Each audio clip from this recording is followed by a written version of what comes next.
Après plusieurs années de réflexion et de gestation, le port de Royan voit son navire en grand. Question taille de bateau, car pour accueillir le premier navire qui va s'amarrer à quai, le Cyrano de Bergerac, un nouvel aménagement sur le port va être réalisé.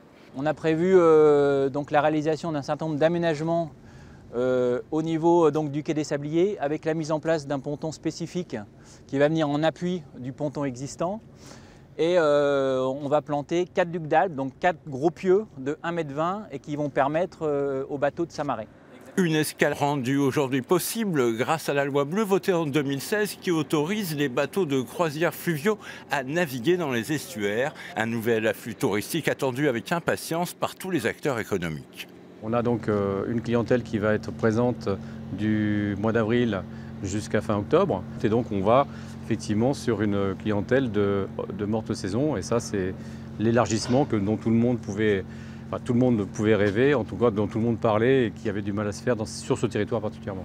Une très bonne nouvelle pour les commerçants qui attendent eux aussi avec impatience les premiers croisiéristes. On attend avec impatience parce que ça va nous allonger la saison. Et ça nous amène du monde intéressant, quoi. Au lieu d'attendre spécialement que les vacances de Pâques ou alors les ponts, un arrivage régulier de personnes en transit pour se promener et découvrir la région, ça ne peut qu'être bénéfique. Des touristes venus de Bordeaux par l'estuaire et la mer en 2020, un juste retour en arrière de l'histoire maritime locale. Au XIXe siècle, il y a des steamers à vapeur qui arrivaient déjà depuis Bordeaux et qui amenaient la bonne bourgeoisie de Bordeaux prendre les bains de mer à Royan. Donc ça va retisser du lien avec Bordeaux, la métropole régionale. Après les modifications et les certifications, d'ici quelques semaines, le Cyrano de Bergerac devrait effectuer un premier essai d'accostage.